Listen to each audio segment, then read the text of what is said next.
Nah, saya kira interest saya ini nggak ketemu dengan Gelora untuk urusan bagaimana punya pemimpin yang baru, yang pro kepada pembaruan. Ya, akhirnya saya pilih untuk menyatakan keluar sebagai calon legislatif, keluar sebagai ketua DPN, dan keluar dari partai. Saya kira kesimpulan saya adalah bahwa orang-orang yang ada di orang yang ingin perubahan itu tidak percaya dengan isu-isu yang disampaikan di sebelah, dan itu jumlahnya sangat banyak, ratusan ribu. Kalau saya orang yang nggak percaya, Bang, dengan kemampuan dan ilmu saya tentang kebijakan publik, saya nggak percaya di zaman sekarang ini ada survei yang betul-betul menggambarkan pilihan masyarakat.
Assalamualaikum warahmatullahi wabarakatuh.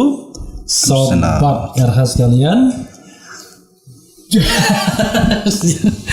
mau bilang jumpa lagi malah ininya lemes dia. Jumpa lagi kita di channel yang keren ini, keren jadas. Ini kita terpaksa ganti ya, karena kalau saya sendirian saya tidak pakai ini, biasanya pakai yang lebih kalau ini kan agak lebar ya, itu lebih terkonsentrasi. Ya, saudara sekalian, saya punya teman tamu istimewa. Jadi istimewanya karena beliau ini hijrah, hijrah ke Anies Baswedan ya. Perlu juga orang kemarin partainya itu tidak terlalu mendukung. Walaupun belum memutuskan ya? Belum. Ya, tapi gelagatnya sih tidak mendukung. Maka beliau hijrah. Nah, alasan hijrahnya nggak ngerti ya. Beliau adalah pakar kebijakan publik. Namanya Ahmad Nur Hidayat. Ahmad Nur Hidayat tiga suku kata Ahmad Nur Hidayat, tapi dikenal dengan nama Mat Nur. Assalamualaikum warahmatullahi wabarakatuh, bro. Waalaikumsalam warahmatullahi wabarakatuh. Itu kencengin aja kalau dia letoy. Siap. Tidak perlu deketin, Bang ya? Ya, deketin lah. Kalau deketin lebih fokus suara kita ya. Ya, makasih ya Mat Nur ya. Saya panggil Mat Nur aja ya, bro ya. Siap, Bang Refli. Oke. Menarik karena saya kenal Mat Nur ini melalui tulisan-tulisannya, dan pernah juga saya undang dulu acara Buk Bertoh ya kan? Buka bersama para tokoh. Itu tahun 2021. Iya. Nah, sekarang ternyata setelah saya ikutin, waduh, ternyata beliau dari Gelora dulunya. Ya kan? Gelora itu gelombang rakyat. Saya bilang kenapa nggak Gelora Senayan aja? Pernah ngomong sama Fahri Hamzah ya, Gelora Senayan aja. Maksudnya apa? Gelombang rakyat senantiasa melayani. Maksa. Gelora Senayan disingkat. Ya, makasih Mak Nur ya. Saya ingin bertanya satu hal itu karena ini penting ya bagi tentu pendukung siapapun presidennya. Kita harus menjadi smart voter, yang pandai, yang ketika kita memilih itu sudah memilah, jangan ikut-ikutan. Nah, Anda kan menarik ketika partai Anda Gelora kelihatannya tidak menunjukkan kecenderungan kepada Anies. saya nggak tahu kecenderungan kemana, kita cecar nanti. Tiba-tiba Anda memutuskan untuk keluar dari partai dan independently. Kenapa saya katakan independently? Nggak ada misalnya hubungan apa-apa, tiba-tiba mendukung Anies Baswedan. Silakan dijawab. Terima kasih Bang Refli Harun. Keren, cadas ini. Keren, kita cadas, masuk ke channelnya Bang Refli, ada satu penghormatan buat saya. Makasih Bang sudah diundang. Hijrah ya Bang. Iya. Saya kira pertama ya saya perlu luruskan dulu dalam konteks ini bahwa alasan saya pindah dari Gelora adalah saya ingin lebih fokus ya. Memang saya katakan di dalam pernyataan bahwa ini adalah pilihan yang sulit. Iya.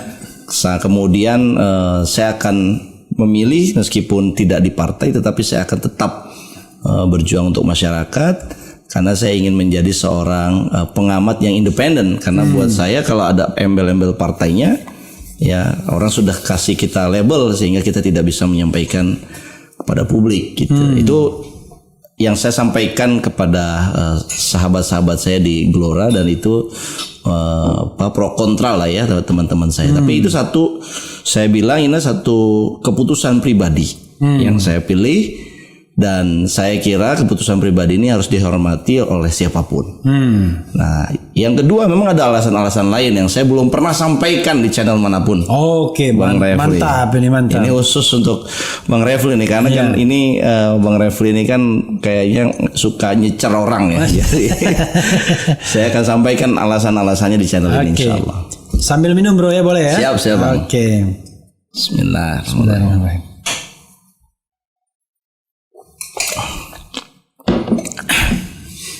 Ya, silakan. Jadi kalau kita bicara mengenai tokoh perubahan di 2024 ya, saya kira ini menjadi satu buat saya secara pribadi persoalan serius. Jadi begini, saya kenal sama Gelora itu sejak berdirinya, dan saya tahun berapa itu berdirinya? 2019. Oh, setelah Pilpres ya? Setelah Pilpres, betul. Makanya kita sebetulnya sebagai entitas politik dianggap baru, tidak terlibat cebong kampret sebagai entitas politik ya Gelora. Saya pilih itu karena saya suka dengan gagasan arah barunya. Sebelumnya kan Garbi kan? Sebelumnya ada ormasnya Garbi. Gerakan Arah Baru Indonesia. Dan saya adalah ketua harian Garbi Jakarta. I see. Kita deklarasi di Epicentrum Kuningan. Kemudian kenapa saya tertarik? Karena ini adalah gagasan arah baru yang menurut saya Indonesia memang memerlukan satu gerakan atau satu tema untuk mengantarkan bangsa ini jadi besar. Karena kalau temanya kita pakai tema yang lama, sebutlah misalkan tema apa, reformasi, itu kan sudah kayak out of date gitu ya. Orang udah ngelihat kecewa lah dengan reformasi. Nah, kemudian ada gagasan arah baru. Jadi saya tertarik, bahkan saya ini juga salah satu pendiri dari Partai Gelora Bang. Dari ada 99 orang, saya diminta sebagai salah satu pendiri. Saya katakan saya siap.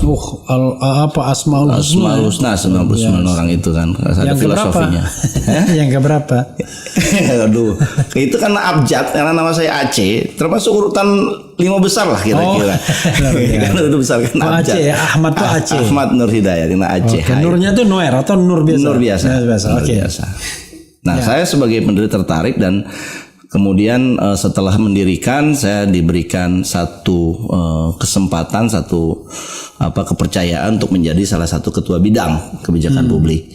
Jadi saya resminya berpartai itu 2019, dan saya punya terus terang interest saat itu ya Bang Refli, ingin menjadi anggota legislatif, memperjuangkan masyarakat dari membuat undang-undang gitu.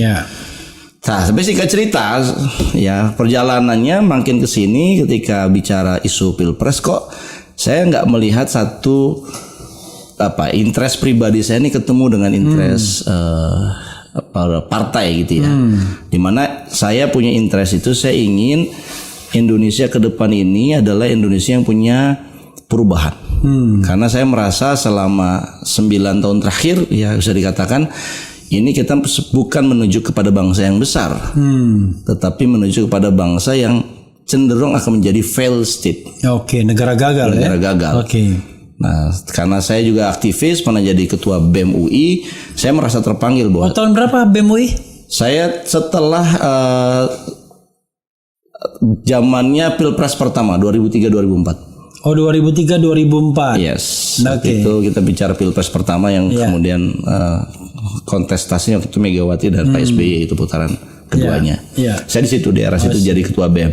Jadi saya sudah terlibat pemilihan presiden itu, saya kira memberikan gagasan-gagasan itu supaya orang-orang yang terpilih ini adalah orang-orang yang punya gagasan baru. Dan saya kira dengan gagasan baru ini Indonesia cenderung lebih baik kan gitu, dimulai dari atas. Nah, dalam perjalanannya kok saya melihat di Partai Gelora yang saya jadi salah satu pendirinya itu, kok tidak mengusung satu tokoh perubahan, ya. Kecenderungannya, saya katakan ini kecenderungan karena kan belum diputuskan. Gelora sendiri masih wait and see. Tetapi karena saya melihatnya satu gelagat yang saya kira kok bukannya makin mendekat dengan orang-orang yang kita anggap, saya secara pribadi punya parameter orang perubahan, tapi malah menjauh. Nah, saya kira interest saya ini nggak ketemu dengan Gelora untuk urusan bagaimana punya pemimpin yang baru, yang pro kepada pembaruan. Ya, akhirnya saya pilih untuk menyatakan keluar sebagai calon legislatif, keluar sebagai ketua DPN, dan keluar dari partai. Oh, salah seorang ketua DPN ya? Yes, salah satu ketua DPN namanya Ketua Kebijakan Publik. Oke. Jadi karena kebaruan itu ya, pembaharuan atau perubahan itu. Iya. Tapi saya dengar ada juga faktor keluarga ya. Oh ya, orang tua terutama ibu. Kenapa ibu? Kenapa? Ibu saya tuh udah wanti-wanti. Pokoknya ibu mau kamu mendukung Anies Baswedan. Jadi ini sudah ada istilahnya. Ini kan secara kalau orang tua apalagi ibu ya, Bang Refli kalau udah minta, wah itu udah satu buat saya itu kalimat pamungkas itu. Saya pernah bertanya apa alasannya. Alasannya buat ibu sederhana aja, karena ini lebih cocok dengan nurani ibu. Oh, luar biasa. Dan kemudian setelah saya juga melihat ya 5 tahun Pak Anies memimpin DKI, ini banyak hal-hal baru. Ya, bagaimana orang itu dimanusiawikan. Kemudian orang tuh nggak bicara, Pak Anies itu tidak hanya bicara membangun infrastruktur, tapi lupa membangun orangnya. Dan karena ibu saya juga termasuk pelaku UMKM, juga mendapatkan banyak manfaat. Sorry maaf, ibu di mana sekarang? Ibu di Jakarta. Tapi asalnya dari Kuningan. Wah, Kuningan kelahiran Anies Baswedan tuh. Mungkin juga ada hubungan itu juga. Karena yang saya tahu Anies itu kelahiran Kuningan. 7 Mei 1969. Lalu tapi dia pindah ke Jogja mulai dari TK kalau nggak salah, TK sampai S1 UGM dia pindah. Ijazahnya asli semua. Oke, ya kita teruskan. Silakan. Ya, dari situ ditambah dengan pesan ibu, dan saya melihat memang Pak Anies itu ya ini nggak semata-mata pesan dari ibu. Pak Anies itu juga menawarkan satu perubahan, jadi pendekatan yang baru. Dalam konteks pemimpin, ini pemimpin yang susah dicari. Sekarang sudah ada, sudah muncul. Nah, kenapa nggak kita usung? Setidaknya kita cobalah kebaruannya itu. Dan saya kira saya secara sadar mengatakan bahwa ya Pak Anies ini perlu didukung oleh orang-orang yang menginginkan perubahan. Bro. Kalau kita bicara mengenai Anda kan pakar kebijakan publik. Tahulah soal paling tidak hal yang terkait dengan publik, walaupun saya tidak bicara public policy sebenarnya, tapi urusan publik ya kan. Kalau pakar kebijakan publik digeser sedikit ilmunya yang berkaitan dengan pemilu publik itu masih nyambung lah ya. Kan nggak aneh-aneh banget kan. Ini misalnya pemirsa RH Channel ini mengatakan, wah 2 survei dia katakan. Memang ini orang yang selalu menghina saya. Tapi saya selalu berbaik hati saya bacakan ya. Dia bilang survei Capres Carta Politika. Ganjar 38,2%, Prabowo 31,1% dan Anies 23,6%. Dari Papa Bukili yang hobinya ngatain saya pokoknya. Langit Biru yang die hard juga dari kelompok sono. Survei SMRC pasca deklarasi Ganjar 39,2%, Prabowo 32,1% dan Anies 19,7%. Jadi kalau kita lihat survei, so-called survei, Anies ini kalah melulu. Bahkan nomor 3 dan jauh. Dalam satu survei pernah misalnya yang dilakukan oleh Spin, itu Prabowo 2 kali lipat dari Anies. Dia Prabowo 3334, Anies 1617. Anda sia-sia aja nanti keluar dari gelora, menghilangkan kesempatan untuk menjadi anggota DPR, walaupun saya nggak yakin gelora bisa lolos juga. Parlementer ini mohon maaf Fahri Hamzah ya, itu sama Anies Mata. Tetapi kan kecil ini, ibaratnya kalau semua survei sokol yang kredibel ini mengatakan nomor 3, lama-lama nomor 3 betul begitu. Gimana menurut Anda? Kalau saya orang yang nggak percaya, Bang, dengan kemampuan dan ilmu saya tentang kebijakan publik, saya nggak percaya di zaman sekarang ini ada survei yang betul-betul menggambarkan pilihan masyarakat. Apalagi yang Abang sebutkan tadi ya. Saya bisa tunjukkan misalkan SMRC. Ya, itu datanya itu saya pernah bedah bahwa sampelnya dia itu sudah di frame. Jadi bukan mewakili seluruh masyarakat Indonesia, tapi saya punya angkanya itu 57% yang sampelnya dia 57% itu adalah dalam kategori cebong kampret. Dia adalah cebong. I see. Kemudian 33% itu adalah kampret. Nah, udah pasti menang ya. 10%-nya yang independen. Independen artinya dia swing voters. Ya, kenapa tetap ada kan supaya menarik kan itu. Kalau 57%-nya udah cebong, pasti yang kalau ditanyakan siapa capres pilihan Anda, pasti mereka itu adalah pro kepada keberlanjutan. I see. Makanya itu kan dikonfirm bahwa yang menginginkan keberlanjutan ada 57%. Yang menginginkan perubahan adalah 33%. Yang netral 10%. Nah, itulah sampelnya yang disampel selama 2 tahun terakhir ini kalau saya perhatikan. Ini yang disampel. Nah, Anda bisa bayangkan, saya juga bisa membuktikan bahwa kalau ini benar, dalam surveinya mereka, Anies Baswedan tidak pernah melebihi 33%. Makanya surveinya kan tertinggi di 22%. Karena dianggap yang pro kepada perubahan suaranya diambil oleh Prabowo. Itu kira-kira 10% diambil dari 33, 10% ke Prabowo. Sisanya kan 22%, 23%. Itulah suara Anies. Jadi mungkin mereka secara metodologi mereka tidak berbohong.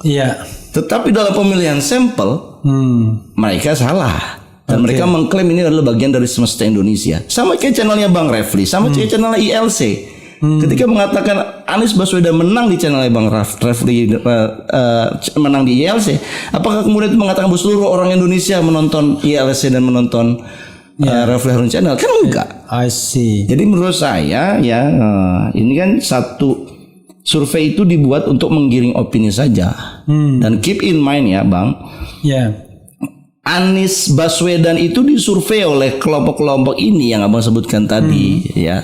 Itu urutan nomor 3. Kenyataannya jadi gubernur.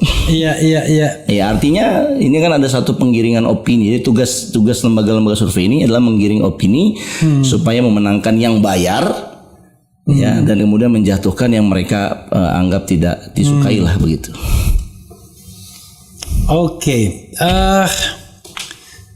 Menarik ya. Karena Anda tadi bilang survei di RH Channel, ya terpaksa saya tunjukkan survei di RH Channel juga. Gimana Bang? Untuk memberikan paling tidak Anda amunisi keyakinan. Karena kalau tadi mengatakan bahwa survei-survei kalah melulu ya, kalau di RH Channel itu convincing, menang melulu. Berapa persen? Angkanya juga gila-gilaan, di atas 85%. Menang mutlak. Tapi saya tidak mengklaim ini mewakili seluruh Indonesia, tapi paling tidak ini mewakili penonton RH Channel. Dan syarat saya tinggi. Suara votes harus di atas 100.000. Ya. Dan itu tercapai hanya dalam jangka waktu 24 jam saja. Dahsyat. Iya, jadi Dahsyat. misalnya saya ini sharing ya sobat daerah sekalian, jangan marah ya. Soalnya kadang-kadang dibilang, waduh Refli Harun kebanyakan ngomong daripada dengan narasumbernya. Karena saya berkewajiban memberitahukan kepada narasumber, ada polling saya yang memenangkan Anies Baswedan dengan mutlak. Berdasarkan based on isu. Isunya siapa? Contoh ya. Kalau ini sih nggak usah diindikan. Siapa cawapres Anies 126.000 yang voting. Dalam jangka waktu sebenarnya nih hitungannya 2 hari sudah di sini, tapi sebenarnya 100.000 itu tercapai dalam jangka waktu 1 hari saja, 24 jam. 24 jam. Biasanya karena kita tidak up lagi, dia agak flat ya kan. Tapi kalau kita up lagi beda. Ini kita tidak up karena survei-survei sebelumnya kan banyak. Jadi kalau kita up nanti dia gontok-gontokan. Karena itu saya cuma menghitungnya selama 24 jam. 24 jam di atas 100.000 pasti. Tadi ya, nah ini. Saya harus scrolling ke bawah lagi kan karena tidak di up. Jadi yang paling current itu adalah yang bicara mengenai wakil presiden. Dan mayoritas memang bukan mayoritas ya, simple majority itu mengatakan AHY ya. Tapi ini tematik saya ambil. Sebelum tematik saya tanya dulu siapa yang mau dipilih. Karena pada waktu itu saya nggak up, saya biarkan begitu saja. 7 hari itu 141.000 yang voting. Besar. 86% itu untuk Anies Rashid Baswedan. 86%. 86%. Nah, oke. Nanti kita bahas ya. Lalu kemudian siapa capres yang lebih punya komitmen dalam toleransi kehidupan beragama? Saya sengaja pancing tema ini karena dianggap Anies intoleran. 117.000 yang voting. Dan Anies Baswedan 90%. Ganjar 5%, Prabowo 5% saja. Saking di RH Channel ini jagoan Anies. Yang saya ingin mengatakan kalau di survei sono jagoannya A, ya wajar. Mungkin mereka sampelnya, society-nya sudah terbentuk. Tapi saya hanya ingin mengatakan kalau di sini real, saya kan nggak bisa kontrol siapa yang mengisi ini. Cuma karena saya lebih punya preferensi ke Anies, ya mungkin wajar kalau orang lebih banyak ke sana. Tapi saya tidak batasi mereka untuk mengatakan atau memilih siapapun. Kemudian kedua, siapa capres yang mampu mengembangkan demokrasi dan melindungi kebebasan sipil? Penting ini kan, karena demokrasi kita turun dulu. Freedom House tuh indeks kebebasan kita makin turun. 115.000 yang voting, Anies Baswedan 89%, Ganjar 5%, Prabowo 6%. Mantap. Itu yang mengembangkan demokrasi dan melindungi kebebasan sipil. Tadi agama ya. Kehidupan beragama. Toleransi beragama. Berikutnya adalah ada 5 tema kalau tidak salah. Yang saya sudah, nah ini menarik ini. Yang harusnya bukan Anies, tapi siapa capres yang mampu mempersatukan bangsa dan mengatasi keterbelahan. Saya tulis ini karena hanya Prabowo bisa katanya, nggak cebong, nggak kabar, tapi di tengah. Tapi untuk realitas surveinya RH Channel dengan 107.000 voting atau voters, itu Anies Baswedan 88%. Nomor 1 juga. Ganjar 5%. Prabowo 7%. Kemudian tema berikutnya adalah, saya scrolling ke bawah lagi, dua terakhir kayaknya ini ya. Siapa capres yang mampu menghilangkan dalam kurung mengurangi kemiskinan? Hilangkan nggak mungkin lah. Kemiskinan, walaupun zaman Khalifah ada itu. Pengangguran dan kesenjangan ekonomi. 104.000 yang vote. Anies Baswedan 89%. Ganjar Pranowo 5%. Prabowo Subianto 6%. Lagi-lagi ya. Kemudian terakhir, memberantas korupsi. Siapa capres yang paling berkomitmen mau dan mampu memberantas korupsi? Jadi tidak hanya mau tapi juga mampu. 109.000 votes. Anies Baswedan 88%. Ganjar 5%, Prabowo Subianto 7%. You can imagine ini respondennya di atas 100.000. bukan 1.200 bro ya kan. Iya. Dan ini pertanyaan dirumuskan dengan cara yang tidak tricky. Bahkan beberapa rumusan pertanyaan justru sebenarnya lebih banyak kritik kepada Anies kan, seperti keterbelahan, toleransi ya. Tapi ternyata tetap Anies di RH Channel. Itu sekedar pembanding. Saya tidak mau memaksa Anda berkomentar, tapi kalau mau komentar silahkan. Saya ingin komentar gini. Pendengar atau yang menonton RH Channel ini adalah orang-orang yang ingin perubahan. Dan orang-orang yang ingin perubahan itu ya menganggap bahwa Anies Baswedan itu tadi intoleran, tidak mampu memberantas korupsi, itu adalah propaganda negatif dari lawan. I see. Makanya pertanyaan-pertanyaan yang apalagi dibilang tidak pro kepada persatuan dan cenderung memecah belah malah. Menurut para pendengar pemirsanya RH Channel itu itu adalah propaganda lawan. Mereka nggak mempercaya itu. Dan saya kira ini kan dikembangkan saja suasana-suasana yang katanya adalah kalau Anies Baswedan jadi presiden nanti dia hanya membela kelompok-kelompok Islam saja. Itu ternyata kan nggak kayak begitu. Jadi gini, kenapa kemudian pengalaman Pak Anies 5 tahun ini menarik untuk dicermati? Karena ketika dia memimpin 5 tahun Jakarta kan nggak ada yang intoleran. Apa ada gereja yang kemudian ditutup atau dirobohkan? Bahkan Pak Anies membangun gereja. Lebih banyak memberikan IMB kepada gereja ketimbang pembangunan masjid. Ya. Artinya apa coba kalau misalkan intoleran? Buktinya 5 tahun. Apalagi tadi pemberantasan korupsi jelas tegas di situ. Kalau misalkan dia tidak punya kompetensi nggak bisa jadi direksi BUMN. Walaupun dia mungkin bawaan si fulan pendukungnya. Dan ada satu, dia nggak mampu membayar biaya kampanye. Harus pakai minjam gitu ya.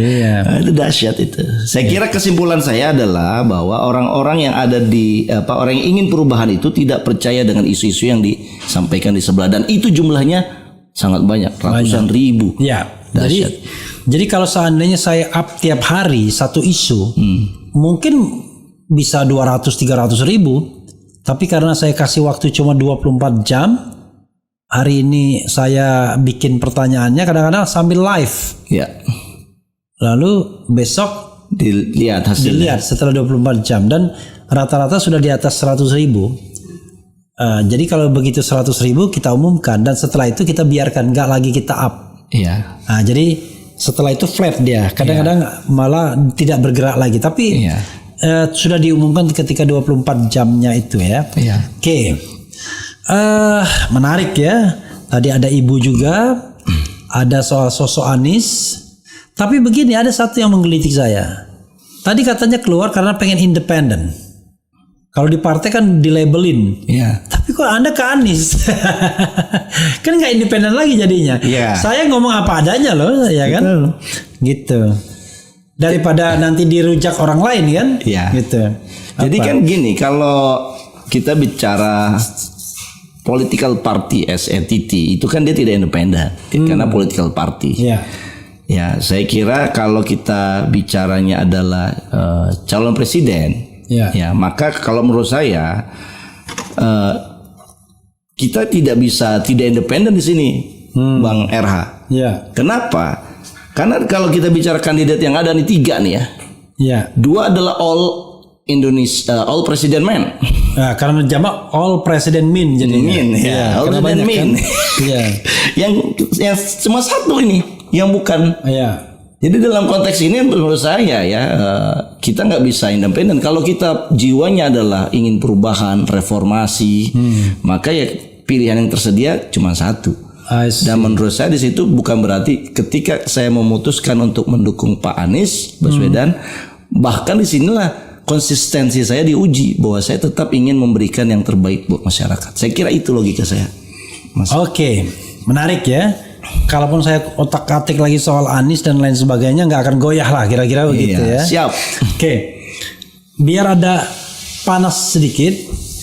Coba kita bicara tentang satu aspek kebijakan publik yang diributkan belakangan ini, yaitu soal subsidi kendaraan listrik. Orang bilangnya mobil listrik, tapi ada juga motor listrik. Debat. Anies Baswedan melontarkan isu, ditanggapi Menteri Jokowi. bahkan mengatakan menghadap saya, menghalangi tren dunia, ya kan? Itu.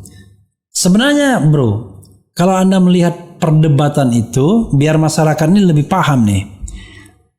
Ya udahlah, kita frankly speaking, yang benar siapa sebenarnya? Kalau menurut saya, kita bicara dulu subsidi itu apa sih sebenarnya? Oke. Subsidi itu kan dalam perspektif kebijakan publik adalah tools untuk mengubah behavior dari masyarakat supaya sesuai dengan agenda policy yang diinginkan. Ya. Nah, tetapi kita harus tahu bahwa apakah dalam konteks kasus mobil listrik, apakah orang kemudian harus beralih semuanya menjadi punya mobil listrik, padahal di waktu yang sama banyak orang yang daya belinya rendah, banyak orang yang masih kelaparan, banyak orang yang tidak punya kekuatan untuk membeli barang-barang kebutuhan pokok. Nah, disinilah kemudian ada peran negara. Jadi kalau dalam public policy ini ada yang namanya government intervention. Government intervention itu dilakukan ketika terjadi market failure. Yeah. Nah, dalam konteks sembako, ini udah terjadi market failure. Ada warga negara nggak bisa makan, sulit makan. Sementara kalau kita melihat, ini kurang kedengeran ya, Bang Refli ya. Kalau kita melihat subsidi untuk listrik, ini kan yang bisa membeli mobil listrik kan kelompok menengah atas. Bahkan kalau bisa dikatakan ini top 10%. Iya. Kalau bicara kan Jakarta banyak, ini kan Jakarta juga pendudukan dibandingkan total seluruh Indonesia kan Jakartanya 18%. Sementara dia menyumbang PDB-nya memang besar. Tetapi dalam konteks keadilan, ada orang yang daya belinya rendah, sementara keuangan kita terbatas, kan harusnya dalam kebijakan publik subsidinya itu diberikan kepada yang banyak dulu, yang marginal dulu, dan itu yang diprioritaskan. Nah, sampai poin ini apa yang dilakukan oleh Pak Anies Baswedan itu sangat tepat. Apalagi kalau kemudian kita bedah, kendaraan listrik ini ternyata dimiliki oleh mereka elit ekonomi dan elit politik. Ini kan makin gak benar lagi.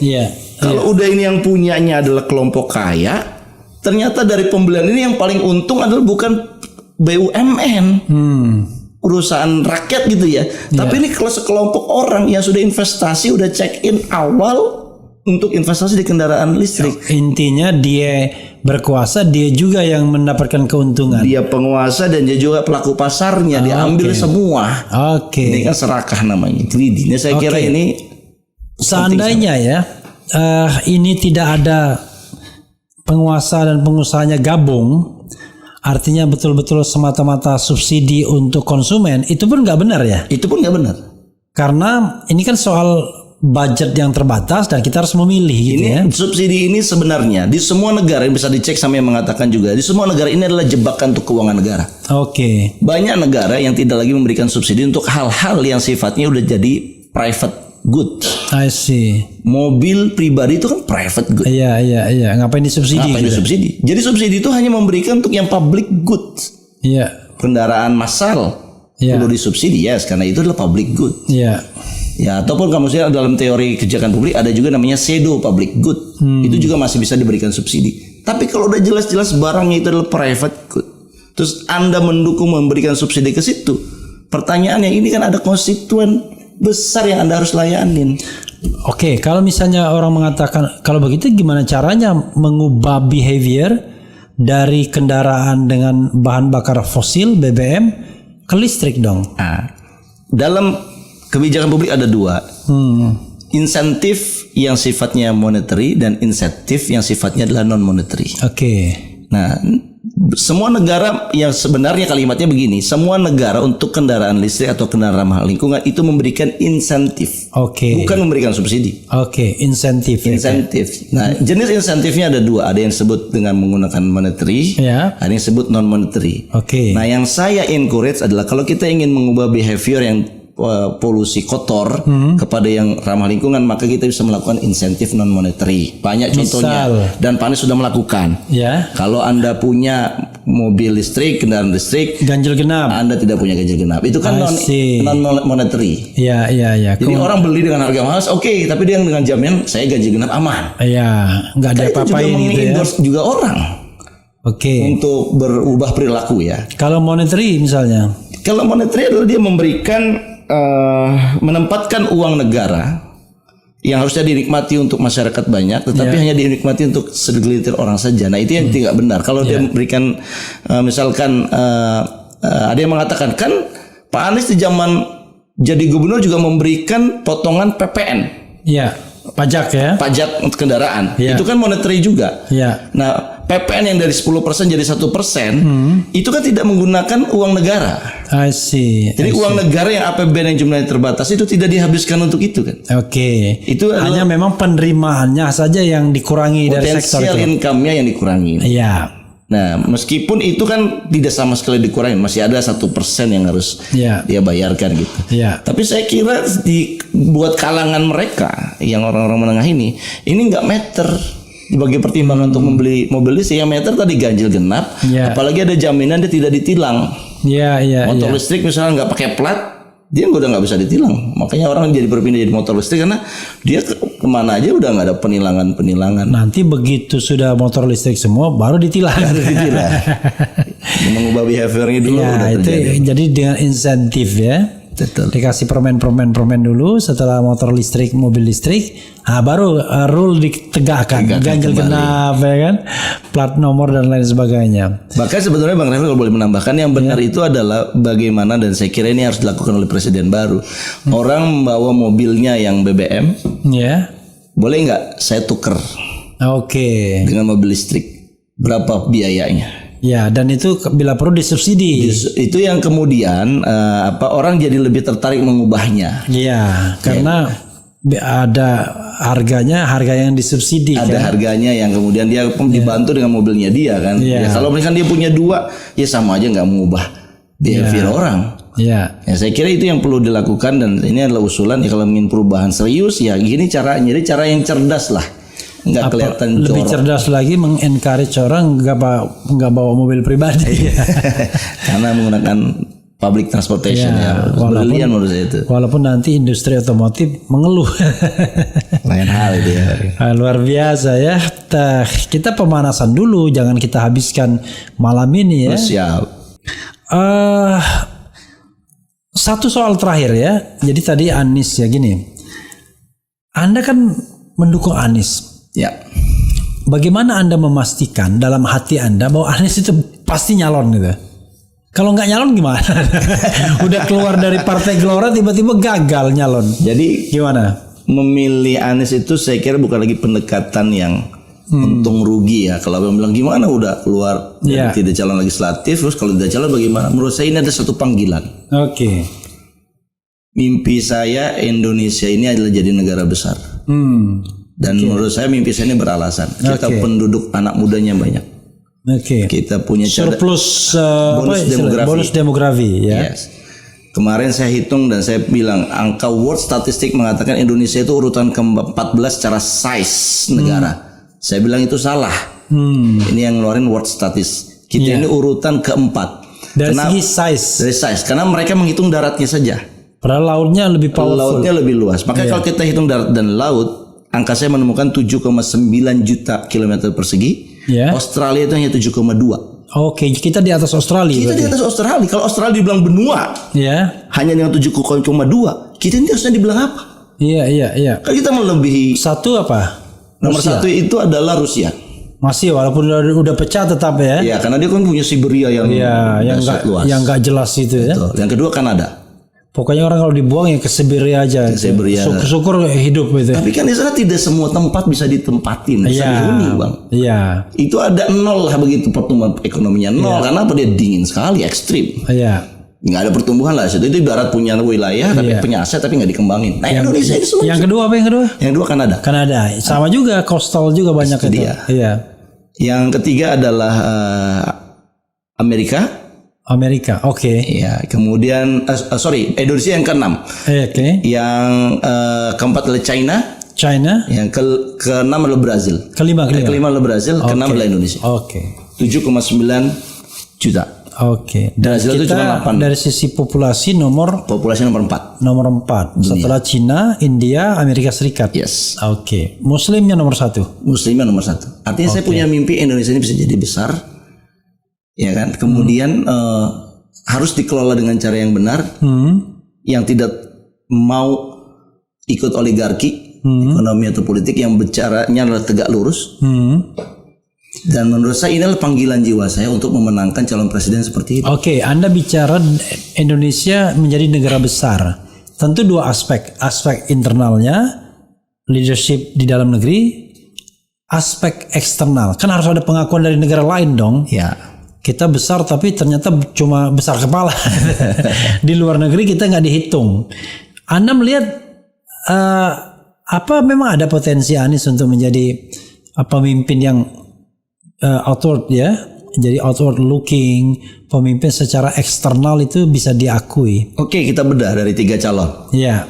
Siapakah yang punya most experience on the foreign affairs? Oke. Ganjar. Pengalaman internasionalnya minim sekali. Bahkan ketika dia gubernur Jawa Tengah, dia tidak membangun reputasi ataupun kerjasama internasional. Iya. Yang punya inisiatif buat Formula E kan satu-satunya kepala daerah adalah Anies Baswedan. Jadi kalau kita bandingkan lihat Ganjar, pengalaman internasionalnya minim. Padahal minim atau nol? Jangan-jangan nol lagi ya? Ya, saya sih belum pernah mendengar ya Pak Ganjar bisa bahasa Inggris. Iya. Saya nggak pernah mendengar itu. Iya. Oke. Bahasa Jawa iya. Tetapi kalau kita ingin menjadi bahasa Jawa setiap saat ingin jadi negara besar, minimal speaking Inggrisnya kelihatan. Saya belum pernah lihat di publik beliau selain bahasa Inggris juga gesture ya. Ya. Kan sikap juga penting tuh. Kalau gaya saja sudah tidak meyakinkan susah. Ada kandidat lain yang mungkin punya internasional itu Prabowo. Ya, dia bangun reputasi kerjasama, tetapi kan dia membangun kerjasamanya itu adalah untuk membeli alutsista. Iya. Kalau untuk membeli Anda buying kan, yang penting Anda bisa nawar, bukan satu gagasan yang lebih besar daripada itu. Nah, kalau Pak Anies ini kan dia tidak hanya membeli, dia bangun kerjasama. Misalkan dia diakui sebagai mengurangi macet. Negara yang menurunkan angka kemacetan yang paling eksponensial adalah Pak Anies. Berarti dia mampu menceritakan apa yang terjadi di negara provinsinya dia, sehingga dia diakui. Itu kan ada komunikasi. Dan dia kemarin di Oxford ya, jadi salah seorang diminta sebagai istilahnya pendiri pusat studi Asia Tenggara di Oxford itu ya. Itu kan berarti dia punya gagasan yang kemudian dibeli. Gagasannya dia dibeli, bukan membeli. Itu bedanya dengan Pak Prabowo menurut saya. Meskipun saya tidak istilahnya mengatakan bahwa Pak Prabowo tidak bisa bahasa Inggris, dia punya kemampuan itu. Tetapi dalam tugas-tugasnya dia tidak tereksplor. Yang bermanfaat buat masyarakat gitu. Ya tentu kan ada kelemahan Anies, bukan tidak ada ya kan. Cuma masa seorang tim pemenangan Anies atau ingin menang Anies mengungkapkan kelemahan-kelemahannya. Ini kadang-kadang aneh orang bilang. Ada bilang buzzer itu kalau disuruh menjilat pantat sapi pasti dijilatnya. Saya nggak tahu siapa, jangan kita dibilangnya buzzer gitu ya. Jadi saudara sekalian ya. Kalau boleh saya ingin katakan ada kelemahannya Anies. Oke, silakan. Kelemahannya Anies adalah dia memimpinnya adalah lingkat lokal Jakarta. Itu kelemahan, makanya orang nggak melihat. I see. Coba kalau kita kasih kesempatan dia untuk memimpin Indonesia, NKRI, yang tadinya buzzer itu langsung dia berubah menjadi pendukungnya Pak Anies, karena yang dibicarakan oleh Pak Anies adalah kepentingan masyarakat. Dan juga soal lain barangkali ya, dia relatively calon dengan kemampuan finansial yang paling minim ya. Itu kan kelemahannya juga sebenarnya. Kelemahan juga. Tapi menurut satu sisi itu malah kelebihan. Makanya saya nggak menyebutkan sebagai kelemahan. Kenapa? Kalau orang pertama Pak Anies itu kan tidak tidak mengajukan diri sebagai calon presiden. Dia kan diminta oleh Nasdem, oleh PKS, oleh Demokrat dia diminta. Nah, ketika dia diminta ya kemudian kan orang meminta kan juga ngelihat apa kekuatannya dia. Dan menurut saya kekuatannya itu karena dia nggak punya uang, sehingga dia tidak ada istilahnya membeli. Orang bisa jadi ya kayak sekarang ini lagi bicara koalisi. Kan orang bicara udah kamu dukung saya, entar saya beli, berapa harga tiketnya? Belinya pakai lembaga negara lagi. Tapi itu kan akhirnya transaksional, Bang Refli. Bukan gagasan. Nah, kalau Pak Anies itu dia menawarkan ke partai-partai pendukungan dan juga kepada relawan itu gagasannya. Dia menjual gagasannya. Kalau Anda mau setuju gagasan ini, ayo kita sama-sama berjuang. Jadi kalau saya ya ditanya, Anda pilih siapa? Saya tidak pernah mendewakan orang. Yang saya dewakan itu adalah value. Karena value itu remains. Orang bisa berubah, tapi nilai tetap. Nilai apa yang ingin kita perjuangkan atau kita idamkan? Kalau saya sebagai YouTuber seperti ini paling ringan lah. Ya nilai-nilai demokrasi lah.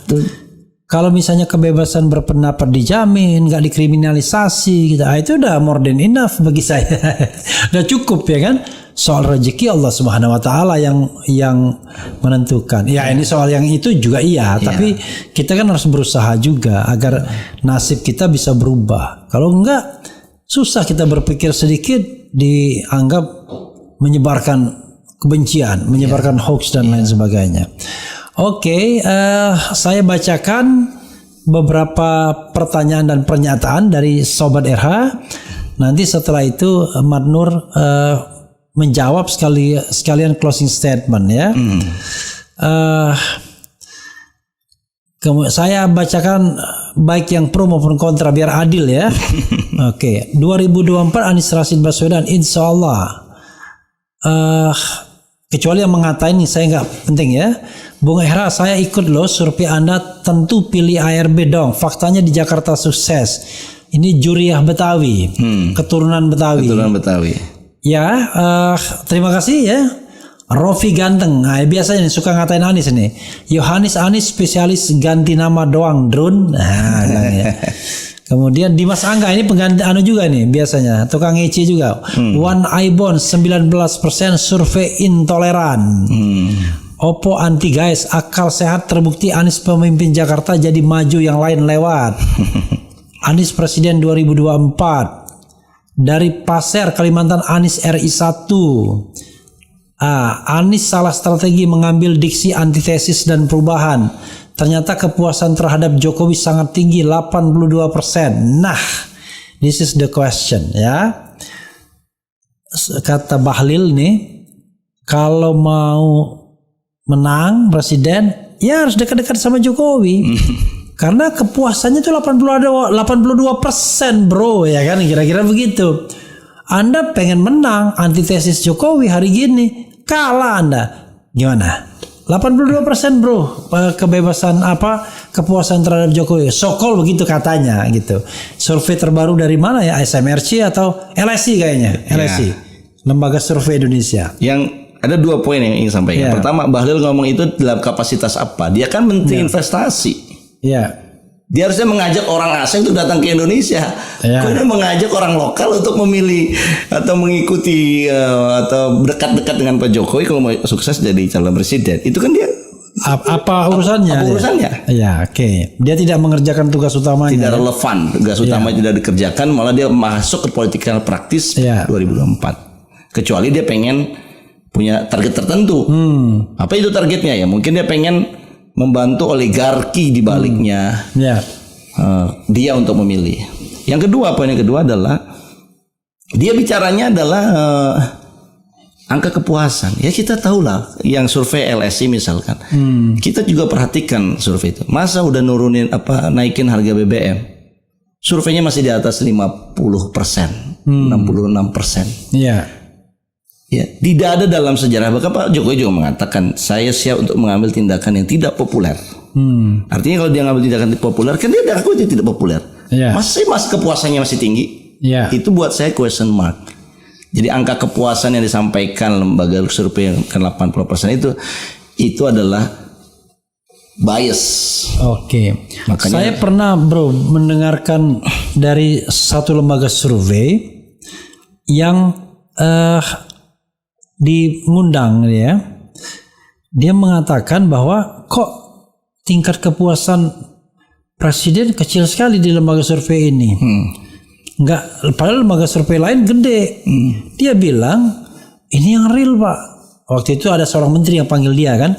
Kan menteri-menteri kita ini kan cuma sibuk dengan begitu-begitu doang kan. Ditakuti dengan kepuasan survei aja udah takut ya kan. Coba kalau di polling di era channel, apakah Anda puas dengan presiden hari ini? Wah, itu jangan-jangan 90% nggak puas.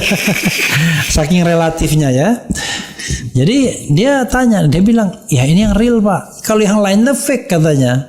Ya kan, yang lain fake. Kenapa fake? Karena yang lain ya adalah direkayasa sedikit biar Bohir tidak terlalu sedih kan. Tidak hanya itu, karena dia kan disurvei kementeriannya, kan dia nggak mau hasilnya jelek loh, makanya dia mau membiayai pakai uang dari kementerian-kementerian itu. Itulah rusaknya lembaga survei yang mengikuti bayaran. Makanya survei yang diumumkan oleh menteri itu nggak ada yang survei yang betul-betul real, karena itu menilai diri dia sendiri juga.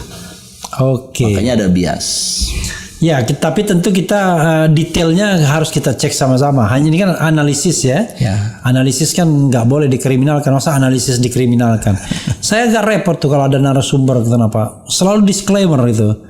Karena biasa kan kita ini sebentar-sebentar menyebarkan berita bohong, menyebarkan ujaran kebencian. Padahal kita sedang menganalisis sebuah fenomena sosial politik dan itu dibutuhkan oleh siapapun bangsa Indonesia yang ingin melihat negaranya maju kan. Siap. Oke. Apa lagi ya? Ini nih Dimas Angga. Udah dia Dimas Angga sudah saya bacakan. Tapi dia bilang, wah ini diam-diam katanya buzzer ini ngikuti RH Channel. Alhamdulillahirabbil alamin ya kan. Mudah-mudahan mereka husnul khotimah. Gitu deh. Sebelum husnul khotimah ngomong dulu sama Husnul Maria ya gitu. Oke, bro. Closing statement, bro. Ya. Closing statementnya ke sana untuk jadi kamera. Judulnya kan Bang Refli itu bilang pakar kebijakan publik ini hijrah ke Anies. Iya. Menurut saya kalau persoalan saya mundur dari legislatif Gelora ya, saya kira ini adalah karena satu pilihan pribadi yang orang bisa saja berbeda dengan saya.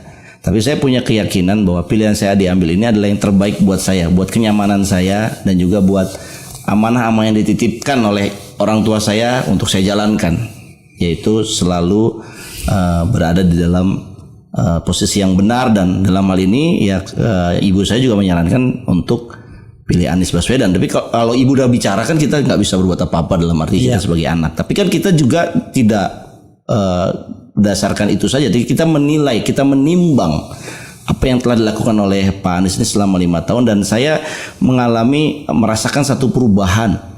Dan saya membayangkan kalau yang melakukan perubahan ini udah sukses di lingkup yang kecil Jakarta, alangkah indahnya kalau kita membesar size-nya yang dia pimpin level Indonesia. Dan ini kan yang akan mendapatkan manfaat bukan hanya para pendukungnya Pak Anies, tetapi semua masyarakat Indonesia, karena cara berpikirnya udah benar bahwa dalam mengelola urusan kebijakan publik, maka publik yang besar dan marginal lah yang perlu diselamatkan. Dan saya kira ketika statementnya Pak Anies mengatakan subsidi listrik, itu adalah satu batu loncatan bahwa Pak Anies memang menginginkan adanya kesetaraan dan keadilan ekonomi. Dan saya kira masalah Indonesia hari ini adalah masalah kesetaraan dan keadilan ekonomi. Jadi saya kira ini saya mengambil satu pilihan yang istilahnya bulat dalam diri saya. Dan saya kira kalau misalkan cost-nya saya tidak menjadi anggota legislatif karena mendukung Pak Anies, saya siap untuk tidak punya posisi legislatif. Toh kita berjuang kan bisa di mana saja, dan ketika kita berjuang dengan hati nurani itu lebih nyaman. Menurut saya itu akan jauh lebih keluar potensi-potensi kita. Terakhir, bro, menurut Anda Gelora lolos parliamentary threshold nggak? Wah, saya harus katakan banyak syarat organisasi atau partai itu menjadi lolos ya. Diantaranya adalah dia punya mekanisme membangun kelembagaannya secara organik dan tumbuh. Kok yang saya lihat ya, syarat-syarat untuk menjadi organisasi yang besar dan tumbuh ya itu belum terpenuhi dalam syarat-syarat akademik oleh Gelora. Jadi kalau kita misalkan partai yang ingin besar itu adalah menjadikan rumah itu rumah besar, rumah yang dihuni oleh banyak orang dan orang itu berkreativitas. Tapi yang setidaknya saya rasakan ya ini bukan rumah besar. Kenapa bukan rumah besar? Karena kita orang-orang yang bukan istilahnya pengambil posisi maker di Gelora itu yang dianggap orang yang ngekos. Jadi kalau orang merasa kos kan bisa check in dan check out kapan aja. Tapi kalau ini ada rumah besar dia merasa memiliki. Nah kalau orang memiliki kan harusnya dihargai. Fahri Hamzah tuh ngekos saja. Kalau menurut saya Fahri Hamzah pemilik. Saya pemilik. Yang ngekos. Bayar dengan memiliki kos nggak? Ya enggak lah. tapi gini Bang. Ada kesempatan untuk mereorganisasi. Karena kan pemilunya bulan Februari. Iya. Kalau ini direorganisasi dengan cukup baik, ya kata kuncinya adalah menjadikan betul-betul ini adalah rumah besar. Saya kira sesuatu bisa saja terjadi. Tetapi kalau pendekatannya masih pendekatan ingin orang-orang yang terlibat atau yang mengambil keputusan hanya elit-elit saja, maka susah. Saya berikan contoh misalkan ketika kita bicara pilihan-pilihan calon presiden, saya sebagai salah seorang pengurus DPN itu tidak dilibatkan dalam diskusi. Padahal ini katanya rumah besar. I see. Kalau kita dilibatkan kan bagus sekali. Tapi kalau tidak dilibatkan berarti kan ada suasana ya mungkin dianggap saya belum layak untuk dilibatkan dalam diskusi itu. Tapi menurut saya kalau idenya adalah ide rumah besar berarti harusnya dibahas setidaknya di level orang yang dikasih kepercayaan untuk memberikan istilahnya masukan dan pendapat. Nah saya kira di situ ada yang miss. Ya tiba-tiba kok saya ingin menggoda lagi. Ini godaan terakhir ya. Bonusnya. Gini. Kalau saya perhatikan Fahri Hamzah misalnya, ini mohon maaf Bro Fahri juga teman kita dan statement dia sering juga saya masukkan. Dia marah dengan Erick Thohir dan lain sebagainya. Karena saya bro nggak paham dengan political positioning Fahri Hamzah. Ya, dia kemana sesungguhnya? Dulu KPK diembat ya kan, dan akhirnya memang dia membuktikan memang KPK bermasalah. Tapi ya KPK sekarang, KPK dulu kan nggak terlalu bermasalah kan ibaratnya gitu. Jadi untuk melegitimasi itu jangan-jangan justru karena statement dia maka KPK dilemahkan dan seperti sekarang jadinya. Lalu kita nggak bisa memberikan legitimasi bahwa pernyataannya itu benar gara-gara pernyataannya maka kemudian KPK dilemahkan. Jangan-jangan begitu karena dianggapnya bermasalah dan lain sebagainya.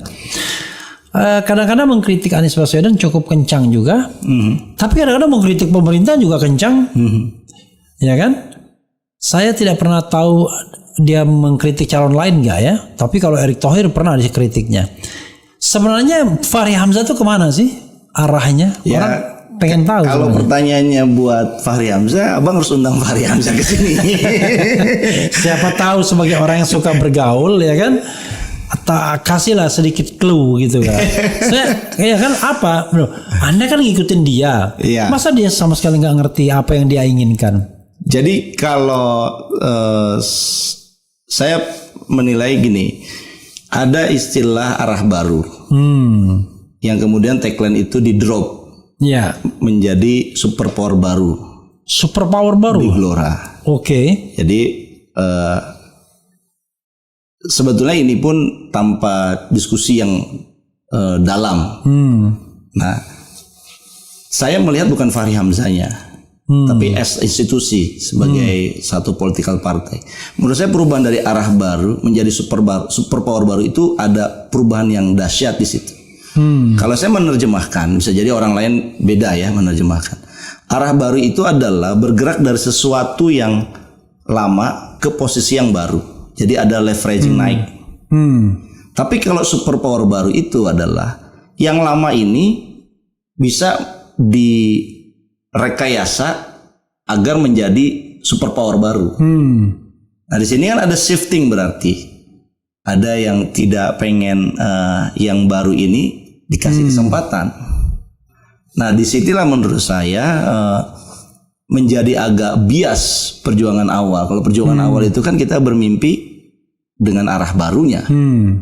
Nah ketika menjadi superpower baru, artinya logikanya begini juga, bisa begini, ya bisa juga tidak. Tapi menurut saya dukung yang lama, orang-orang yang lama, orang-orang yang mentas lah udah lama, udah puluhan tahun, 20 tahun, 25 tahun reformasi, dia saja. Tetapi berharap dari orang-orang lama ini menjadikan Indonesia superpower baru. Nah, saya berbeda dalam hal ini. Pola pikirnya lama, apalagi adalah orang-orang yang pernah dulu di Orde Baru masuk lagi Orde Reformasi, dan kita melihat Orde Reformasi 25 tahun ini juga jalan di tempat. Apa kita punya keyakinan ini menjadi superpower baru? Maksudnya superpower baru itu Indonesia? Indonesia. Oke. Jadi dengan logika begitu ya berarti ini adalah sudah ada perubahan yang cukup drastis dari perjuangan awal menurut saya, Bang. Yang tadinya kita pengen menjadikan Indonesia ini 5 besar dunia dengan orang-orang baru, anak muda, orang-orang yang tidak punya beban sejarah, tetapi diganti dengan langsung jumping ke superpower baru, di mana itu artinya meyakini bahwa orang-orang lama ini bisa menjadikan Indonesia superpower baru. Menurut saya itu beda di situ. Makanya ada indikasi Gelora dukung Prabowo gitu. Itu yang saya baca di sosial media, meskipun tidak ada statement resmi. Oke. Ya, dan kenapa kalau dalam satu kesempatan kenapa pilih Pak Prabowo? Saya pernah bertanya begitu.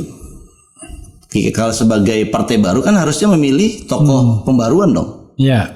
Ya, kemudian jawabannya adalah bahwa kebaruan itu bisa juga diadopsi dari orang-orang lama. Nah, itu yang jadi saya bilang perubahan dari arah baru, tagline-nya tadinya arah baru menjadi superpower baru. Nah, saya kira buat saya agak berbeda pemahamannya bahwa kalau kita ingin menjadikan Indonesia 5 besar dunia, maka menurut saya harus dengan orang-orang yang baru, punya mentalitas baru, dan dia berani untuk melawan kelamaan itu, budaya lama itu. Begitu, Bang. Luar biasa ya, nggak terasa kita tiba-tiba 1 jam juga. Waduh. Tadinya saya ya mungkin kira-kira 30 menit. 30 menit ya, selesai. Karena sebenarnya sama Mat Nur ini banyak yang bisa kita diskusikan. Karena dia ini termasuk orang baru juga. Karena selesai tahun berapa, Bang? Saya selesai 2005, Bang. 2005 ya. Abang jadi udah kuliah, mungkin saya reformasi itu saya baru tingkat 1, Bang. Oke, saya 2005 tuh yang jelas sudah punya anak 2 saya. Gitu ya. Jadi saudara sekalian ya, walaupun beliau masih cinta dengan jaketnya yang mirip-mirip warnanya, karena kalau di sini jaketnya mirip Gelora. Di ini walaupun di situ agak tuaan, di sini agak mirip ya. Iya. Dulu Gelora ini badan hukumnya kan ini masih lanjut sih, Bang. Rhoma Irama kan ya. Ya kan? Iya. Oke, makanya gambarnya kan sama. Ya. Enggak, saya mau tutup ya. Saya hanya sekedar intermezzo saja, biasa kebiasaan saya kan nakal-nakal sedikit ya. Mudah-mudahan kita bisa bertemu kembali, dan mudah-mudahan banyak orang cerdas yang berbelok arah ke Anies Rashid Baswedan, karena kita memilih yang lebih baik, lebih benar. Saya tidak pernah mengatakan baik dan benar sebagai sesuatu yang absolut, tapi dalam hal comparison, perbandingan. Wassalamualaikum warahmatullahi wabarakatuh. Waalaikumsalam warahmatullahi wabarakatuh.